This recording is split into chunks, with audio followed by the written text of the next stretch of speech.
nombre es Karen Andrea Pérez Pérez, alumna del séptimo semestre Grupo B de la Escuela Superior de Trabajo Social Jesús Aquino Juan, subsede Tapachula.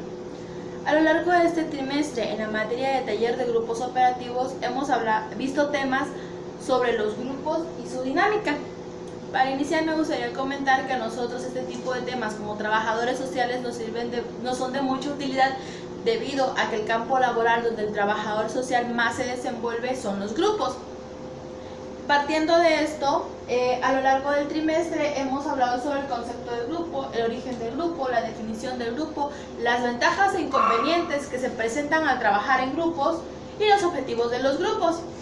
Iniciando con el concepto del grupo, podemos conceptualizar al grupo como un conjunto de dos o más personas que se agrupan para conseguir un objetivo en común.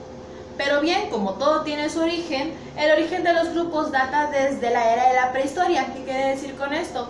Antes nuestros antepasados se agrupaban para conseguir objetivos en común. Y en ese tiempo, los grupos no recibían el nombre como tal de grupos, sino se les hacía llamar como hordas primitivas, en los cuales ellos se juntaban para conseguir las necesidades o satisfacer o cumplir con sus necesidades que tenían en ese entonces. En esos tiempos eran la casa, la alimentación, construir sus viviendas y conseguir vestimenta. Como lo mencioné, hablamos también sobre las ventajas e inconvenientes que presentamos al trabajar en grupos. Entre las ventajas que podemos encontrar estando en grupos se encuentra el que reforzamos nuestros conocimientos. ¿Qué quiere decir con esto? El trabajar en grupos nos abre las puertas a adquirir más conocimientos debido a que los miembros que están dentro de un grupo son diferentes.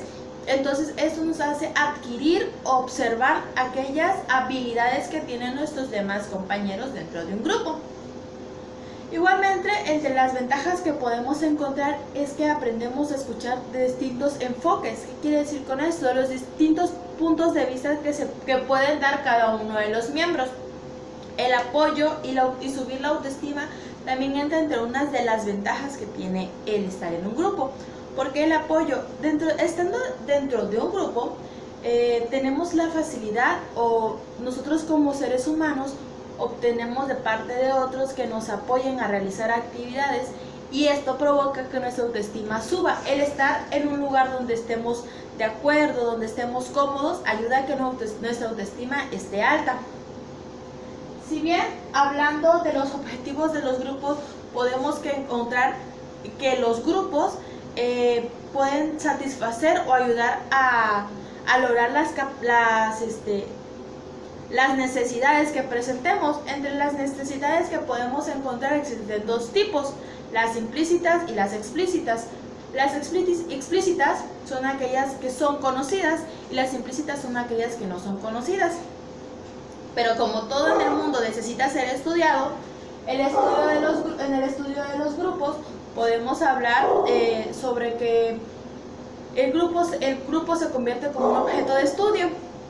En este punto, los autores Carpin y Sander definen a la dinámica de grupo como un campo para obtener conocimiento sobre la naturaleza de los grupos.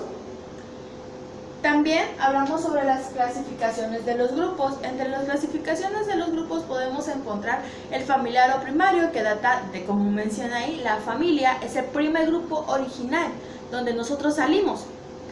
Posteriormente existe el grupo operativo, los grupos económicos, los grupos políticos y los grupos recreativos. De cierta manera, el estar en un grupo igual implica tener características en común. Entre las características que podemos encontrar dentro de un grupo está la identificación, la estructura, las normas, los roles, la interrelación y los valores que poseemos estando dentro de ellos. Si bien, también vamos a hablar sobre los miembros del grupo. Para empezar, ¿qué es un miembro? Un miembro es aquel individuo que forma parte integral de un grupo. Es decir, son todos aquellos integrantes, aquellas personas que están dentro de un grupo. ¿Qué significa la integración de grupos? En la integración de grupos podemos hablar también sobre que identificamos que son el momento donde nos desarrollamos y tratamos de aceptar a los miembros que están dentro de ellos. Es decir, vamos haciendo una masa más fuerte y una unión dentro de un grupo. La aceptación en el grupo. Como todo ser humano tenemos la necesidad de ser aceptados dentro del grupo. Es decir, buscamos o tratamos de adaptarnos y aceptar que nos acepten dentro de un grupo. Es más, buscamos que el grupo al que queremos pertenecer comparta los mismos objetivos por el cual nosotros queremos estar. Las características comunes de los miembros. Si bien, como lo mencioné, todo parte desde el momento en el que se establecen los objetivos. Las características entre los miembros pueden hablar sobre la edad, sobre los gustos, sobre la raza, sobre aquellas metas que queremos alcanzar. Si bien al estar completados o vemos que existe una relación muy buena entre el grupo, nos permite llegar a trabajar en equipo. ¿Qué es trabajar en equipo? Lograr checar las capacidades, las habilidades y también, ¿por qué no?, las dificultades que se presentan dentro de los miembros de los grupos. Es decir, un claro ejemplo, en mi grupo, si nos damos cuenta que unas compañeras saben decorar muy bien y otras compañeras saben redactar muy bien, podemos trabajar en equipo para elaborar nuestro periódico mural y de esa manera nuestro trabajo en equipo queda de manera exitosa.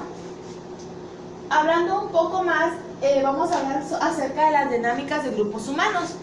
Si bien, ¿qué es una dinámica? Una dinámica podemos concebirla que la primera manera en la que habla,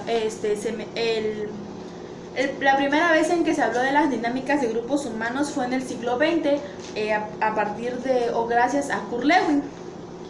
La dinámica es toda aquella actividad que estimula la emotividad, la creatividad y el dinamismo dentro de los miembros. ¿Cómo podemos identificar una dinámica? La identificación de la dinámica puede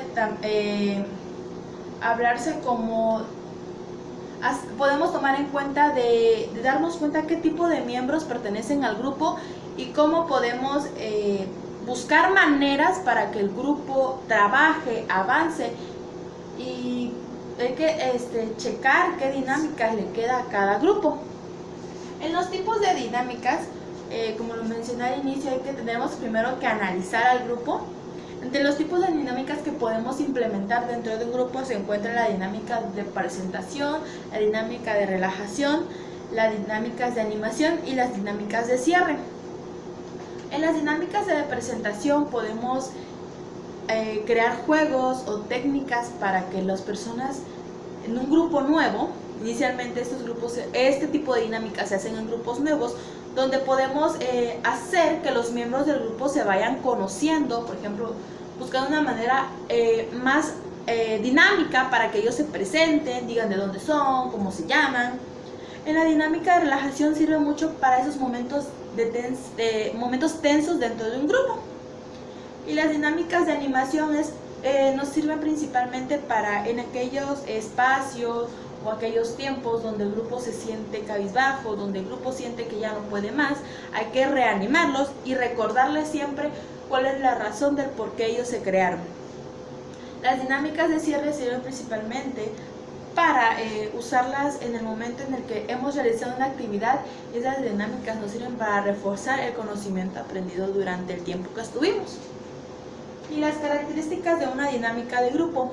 Para empezar, en la dinámica de grupo tenemos que darnos cuenta si los miembros comparten las mismas características en común, si comparten una estructura dinámica, si comparten sus objetivos, si tienen una estructura muy bien elaborada. Ahí podemos darnos cuenta si cumple o no como una característica de un grupo. Bueno, eso sería todo lo que desde mi punto de vista aprendí a lo largo de este trimestre. Y sería todo. Muchas gracias.